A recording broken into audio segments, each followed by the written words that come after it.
My name is Marcus Ellison. I'm the Paralegal, Legal Studies, and Criminal Justice Chair, North Central, based in South Bend. I'm also here with Dean Violet Hawkins of the Business and Public Services School there, Irene Britt, we kind of co-run the Second Chance project here in the North Central and South Bend, and Karen Williams is one of our specialists. She's a graduate of Ivy Tech in the Criminal Justice Program, and she's one of the people that works with us in the expungement program. And essentially, what we do here is a second chance. Indiana passed a law in July of 2013 to allow people the chance to clear their adult criminal records. We've been working since September to help people do that. We've helped people file about 400 pro se petitions throughout the years that we're doing it in order to clear their adult criminal records.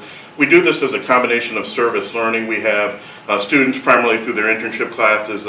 It can be criminal justice and paralegal, but it also be human services or any area. They come, they take the class, they learn how to do the petitions, they get experience working with people, meeting the community, interacting with court personnel, judges. So it's a very opportunity to be fit with a community college model of serving the community, of having actual practical experience that you can take out into the job workforce, and also to be able to benefit the community and people and see immediate tangible results by helping them to get their expungements, the criminal record cleared.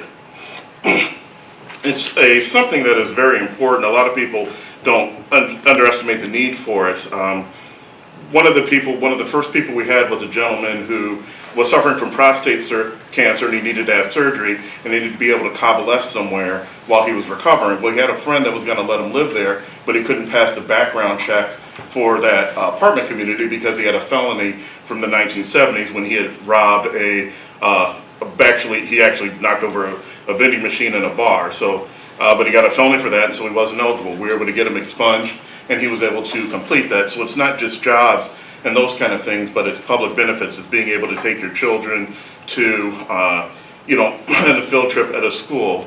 It's also important to remember you can't get everything expunged.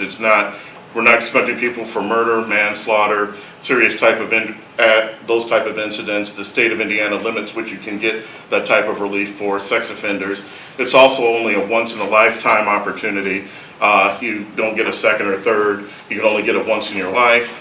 About 1 out of 3 people in the United States have a criminal record, and so there's a significant need for it. And throughout the state of Indiana, they did a 6-month tracking period. We have close to 5,200 expungements that are filed annually. So there's a lot of need for it and a lot of demand. And by doing this here at Ivy Tech, we feel we can help. What we want to do is expand the program. We've been doing it pretty much with Bootstrap, we're volunteering our time, volunteering our donations. We've gotten in-kind donations, but this will allow us to take it to the next level with the grant in order to serve everyone statewide, to provide services to get students can also get their records expunged if they want to go into nursing or those kind of things.